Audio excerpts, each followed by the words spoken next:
Functional equation का बहुत ही interesting question है जो कि जेईई एडवांस के लिए बहुत ही इंपॉर्टेंट हो सकता है। इस क्वेश्चन में हमें दे रखा है एक functional equation F of x के अंदर F of y is equal to x cube into y की पावर ए रियल नंबर है। हमारे पास ऑप्शन जो है बाइजेक्टिव फंक्शन है, सिमेट्रिकल फंक्शन है एफ के बारे में, और यहाँ पे एक बाइनोमियल समेशन है। इसके बारे में बात करनी है। भाई इस क्वेश्चन को देखते दिमाग की बत्तियां गुल हो जा रही हैं, और हमें सबसे पहले ये सोचना पड़ेगा कि भाई फंक्शन हम सॉल्व कैसे करें।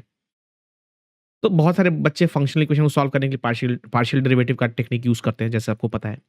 या फिर इस क्वेश्चन को देखते मेरे को ये आइडिया लग रहा है कि भाई मैं अगर इस फंक्शनल इक्वेशन को केवल एक वेरिएबल में बना दूँ, तो मेरा काम हो जाएगा। तो इसके लिए मैंने क्या किया, y को 1 डाल दिया। अगर मैंने y को 1 डाल दिया, तो ये फंक्शन मेरा बनेगा x into F of 1 is equal to x cube. और एफ ऑफ 1 तो कांस्टेंट है, तो मैंने कुछ देर के लिए एफ ऑफ 1 को k मान लिया, राइट ना? अज़्यूम कर लिया। तो बनेगा F of kx is equal to x cube. और फिर मैंने x की जगह x बाई k रिप्लेस किया, तो ये क्वांटिटी बनेगी fx, और ये बन जाएगी तुम्हारी k cube upon x cube upon k cube. अब मुझे k चाहिए, तो क्वेश्चन में मुझे पता है एफ ऑफ 1 की वैल्यू k के बराबर है, तो एफ ऑफ 1 डालो, ये बनेगा 1 upon k cube is equal to k, तो k to the power 4 is equal to 1, तो k की वैल्यू प्लस माइनस 1 आ रही है। बट तो मेरे पास जो फंक्शन होगा वो 2 तरह से रेडी होगा, k की वैल्यू प्लस माइनस 1 डालोगे तो plus minus x cube. But मैं यहाँ से माइनस एक्स क्यूब नहीं लूँगा, व्हाई? बिकॉज़ तुमने अगर fx is equal to minus x cube ले लिया, राइट?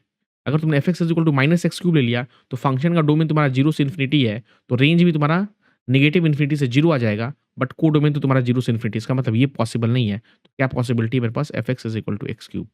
और भाई जब मेरा fx is equal to x cube है, तो वो एक बाइजेक्टिव फंक्शन होता है, that is for sure in 0 to infinity. क्या वो सिमेट्रिक होगा? बिल्कुल नहीं होगा सिमेट्रिक। व्हाई? क्योंकि सिमेट्रिक अबाउट ऑरिजिन का मतलब होता है odd function, but odd function की बातें हम तभी करते हैं जब हमारे पास डोमेन सिमेट्रिक है। हमारे पास डोमेन तो केवल 0 से इन्फिनिटी है। इसका मतलब ये पॉसिबिलिटी नहीं होगी। ऑप्शन सी अगर मैं चेक करूँ, तो हमें हमें ये पता है कि अगर r इज़ इक्वल टू 1 से लेके n तक, एफ ऑफ r कितना हो जाएगा, r क्यूब एनसीआर, राइट? और जितने भी बाइनोमियल समेशन में एक्सट्रैक्शन वाले रिलेशन पढ़े होंगे, उसको पता है sigma r nCr, sigma r square nCr और सिग्मा आर क्यूब एनसीआर, उसका रिलेशन हम क्लास में डिराइव करते हैं, और इसकी वैल्यू जो होती है वो n square into n plus three into two to the power n minus three होती है, जो कि यहाँ पे दिया है। इसका मतलब ऑप्शन सी भी सही हो गया, और इसी में तुमने अगर एन की जगह 5 डाल दिया, तो ऑप्शन डी भी सही हो जाएगा। इस क्वेश्चन का जो करेक्ट आंसर है वो ए सी डी है, which is nothing but a very interesting question. तो ऐसे और भी इंटरेस्टिंग वीडियो को जानने के लिए चैनल को लाइक कर, शेयर कर और सब्सक्राइब कर, और इस तरह के क्वेश्चन जेईई एडवांस के हर एक बच्चे को प्रैक्टिस करनी चाहिए।